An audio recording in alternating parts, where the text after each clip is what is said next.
আসসালামু আলাইকুম, সবাইকে স্বাগত করছি বেসিক সেন্টেন্স প্যাটার্নের দ্বিতীয় পত্রে। যেখানে ইতিমধ্যে আমরা জেনে গিয়েছি যে মূলত একটা ইংরেজি বাক্য গঠিত হয় সাবজেক্ট, ভার্ব, অবজেক্ট, কমপ্লিমেন্ট অথবা এক্সটেনশন দিয়ে।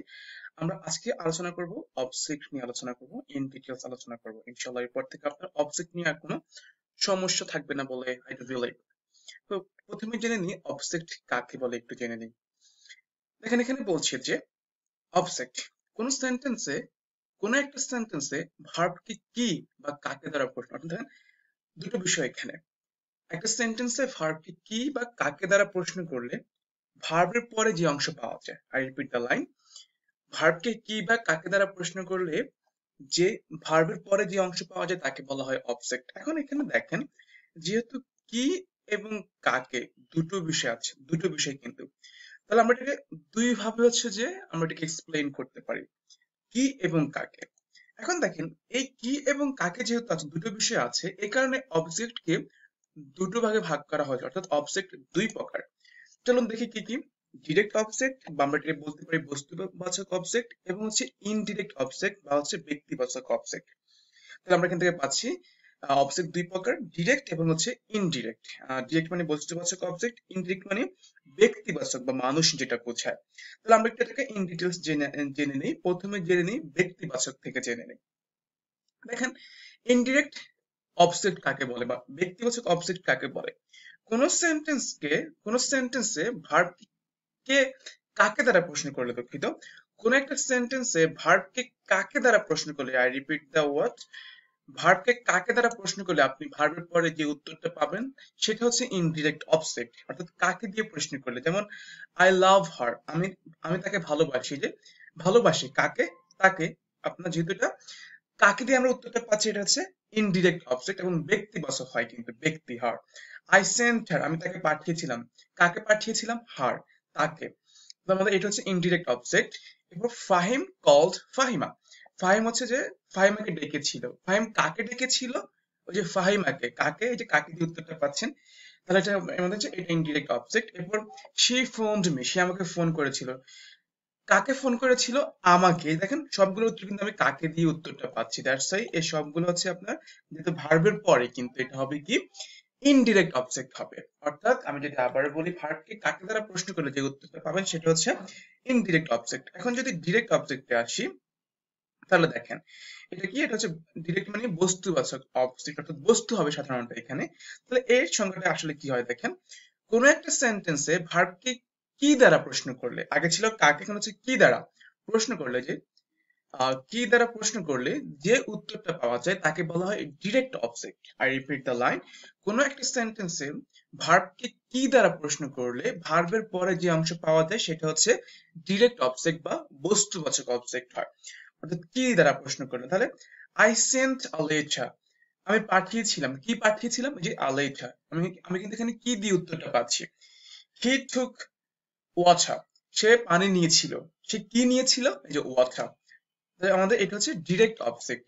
আর সহজ করে বললে বস্তু হয়, সাধারণত বস্তু বিষয়গুলো হয়। এরপর আই লাভ সুইমিং, আমি ভালোবাসি, কি ভালোবাসি, সুইমিং, এটা হচ্ছে আমাদের ইনডিরেক্ট, সরি, ডিরেক্ট অবজেক্ট। এরপর আই টিচ ইংলিশ, আমি ইংলিশ শিখাই, আমি কি শিখাই, এই যে আমি ইংলিশ শিখাই, এটা হচ্ছে আমাদের এখানে কি ডিরেক্ট অবজেক্ট, অর্থাৎ বস্তুবাচক অবজেক্ট। অর্থাৎ ভার্বকে কি দ্বারা প্রশ্ন করলে আমাদের ডিরেক্ট অবজেক্ট পাওয়া যায়। এখন দা গুরুত্বপূর্ণ কথা কথা ইজ, মনে রাখবেন একটা সেন্টেন্সে সাধারণত ইনডিরেক্ট অবজেক্টটা সবসময় প্রথমে হয়, তারপর হয় ডিরেক্ট অবজেক্ট। অর্থাৎ আমি যদি আপনি একটা সেন্টেন্স লিখেছেন এখানে, he sends me a letter, he gives me a pen, Rahim lends me some book. দেখেন মি, মি, মি, আমাকে, কাকে, আমাকে। অর্থাৎ সাধারণত একটা বাক্যে প্রথমে হচ্ছে কি হয় ইনডিরেক্ট অবজেক্ট, পরে ডিরেক্ট অবজেক্ট হয়। মনে রাখবেন, আমরা কি বলি, আমরা ফেসবুক আইডি বলি না, আইডি, এই যে ID, I for indirect, D for direct. অর্থাৎ প্রথমে কি হয়, সিম্পলি ইনডিরেক্ট অবজেক্ট হয়, পরে হচ্ছে ডিরেক্ট অবজেক্ট হয়। যেমন এখানে ছিল, সে আমাকে একটি চিঠি পাঠিয়েছিল, যে মি সেন্ডস এর পরে মি হয়েছে, এরপর আ লেটার, অর্থাৎ ইনডিরেক্ট ডিরেক্ট, ইনডিরেক্ট ডিরেক্ট, অর্থাৎ ব্যক্তিবাচক, ইনডিরেক্ট ডিরেক্ট।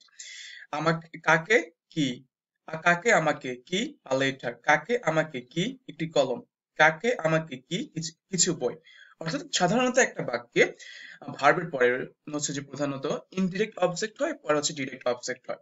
কিন্তু আপনি চাইলে এর মধ্যে একটা পরিবর্তন আনতে পারবেন। আপনি চাইলে ডিরেক্ট অবজেক্টকে প্রথমে নিয়ে আসতে পারবেন। অর্থাৎ হচ্ছে ভার্বের পর আপনি চাইলে ডিরেক্ট অবজেক্ট দিতে পারবেন, অর্থাৎ তখন হবে ইনডিরেক্ট পরে হবে। I repeat the line. আমাদের রুলসটা কি ছিল আগে? আগের রুলসটা ছিল যে প্রথমে হয় ইনডিরেক্ট পরে হয় ডিরেক্ট। এখন এটাই শাশ্বত নিয়ম না, আপনি এটাকে এক্সচেঞ্জ করতে পারবেন। অর্থাৎ আপনি চাইলে প্রথমে ডিরেক্ট পরে ইনডিরেক্ট দিতে পারবেন, তবে আপনাকে অবশ্যই মাঝখানে টু অথবা পর ব্যবহার করতে হতে পারে। অর্থাৎ আপনি অলওয়েজ যে প্রথমে ইনডিরেক্ট দিবেন ব্যাপারটা তা না, আপনি চাইলে প্রথমে ডিরেক্ট দিতে পারেন, শেষে ইনডিরেক্ট দিবেন, কিন্তু আপনাকে মাঝখানে টু এবং ফরটা ব্যবহার করতে হবে। ইট ডিপেন্ড অন সেন্স, কখন টু হবে কখন পর হবে আমি একটু পরে বলছি। অর্থাৎ রুলসটা এখানে কি, অর্থাৎ আগে ছিল কি, আগে ছিল আমার আইডি, এখন হবে কি ডিআই, অর্থাৎ ডিরেক্ট অবজেক্ট, এরপর হচ্ছে ইনডিরেক্ট অবজেক্ট হবে। তাহলে নিয়মটা কেমন? ডিরেক্ট অবজেক্ট প্লাস টু অথবা ফর প্লাস ইনডিরেক্ট অবজেক্ট। এখন প্রশ্ন হচ্ছে কখন টু হবে কখন পর হবে, এটা একটু আমি যদি শেয়ার করি। আচ্ছা, এখানে এটা শেয়ার করা হয়নি, এখানে উদাহরণ দেওয়া হয়নি।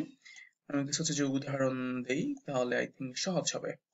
যেমন আমি এখানে বলছি কি হি সেন্ডস মি আ লেটার। আমি যখন এটাকে এখন যদি আমি এটাকে চেঞ্জ করি, আমি এটাকে চেঞ্জ করলাম, আপনাকে প্র্যাকটিক্যালি আমি দেখাই। আমি এটাকে চেঞ্জ করলাম, আমি লেটারটা আনবো হচ্ছে আগে, অর্থাৎ বস্তু আনবো আগে, এরপর আমি হচ্ছে যে কি না যে ব্যক্তিটা আমি শেষে রাখবো, তখন আপনাকে অবশ্যই মাঝখানে টু দেওয়া লাগবে। অর্থাৎ আপনি যদি এক্সচেঞ্জ করতে চান আপনি এক্সচেঞ্জ করতে পারবেন, কোনো সমস্যা নাই। কিন্তু আপনাকে এক্ষেত্রে প্রথমে কি করতে হবে, আপনাকে বস্তুর পরে, তাহলে আমরা এখানে কি হবে, হি গিভস আ ফ্যান। দেখেন, এখন যেহেতু ব্যক্তিটা যেহেতু পড়া যাচ্ছে, তাহলে আমরা মাঝখানে একটা টু দিয়ে দিব।